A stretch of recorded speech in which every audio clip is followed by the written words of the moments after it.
The Gambia students of the 19th cohort of the University of the Gambia School of Medicine and Allied Health Sciences Friday transitions from biological sciences to clinical areas.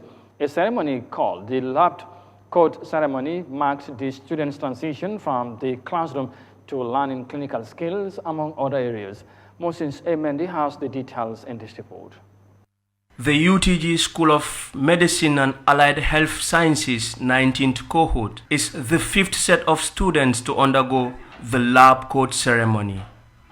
The ceremony marks their transition from preclinical to clinical health sciences, where they are to make first contact with patients. Professor Tinu Agunloi reminded the students that biomedical sciences are the foundation of clinical health sciences, observing that the white coat is a symbol of dedication to their work. She also encouraged the students to act professionally, saying doctors are role models and much is expected of them by the society.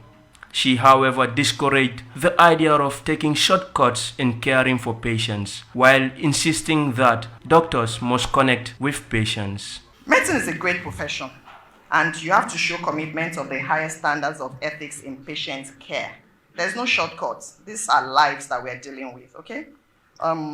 Remember that you have to listen and connect to your patients. As I said, no matter where they're coming from, when you are with the patients, you must show that you are present.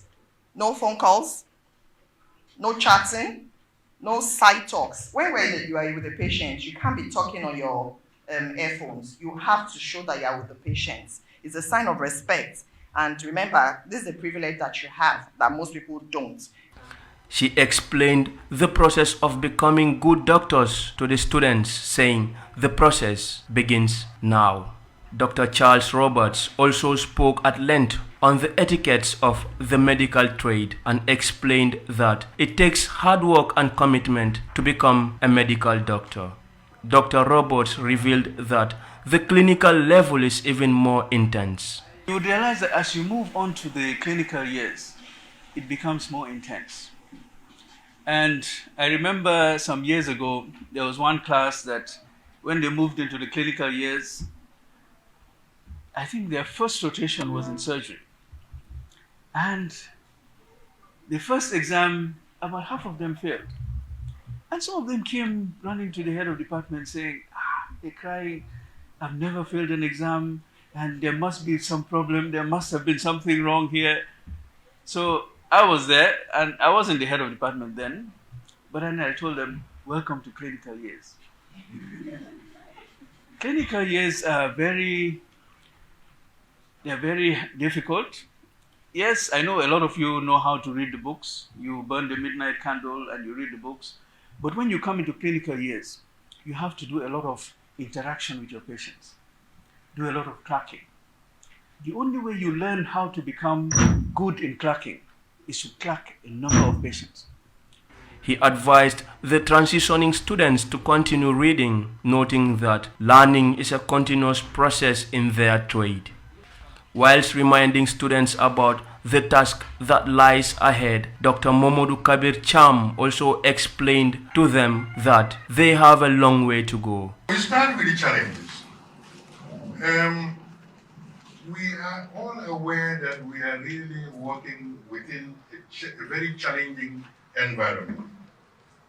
And this is characterized by, if you travel from Banjul or Congo to Koina. I hope most of you know where Koina is, or Patatenda or Yoruba. Do you know? Or you only know Bakau, Serekunda, and Gunju? Yeah?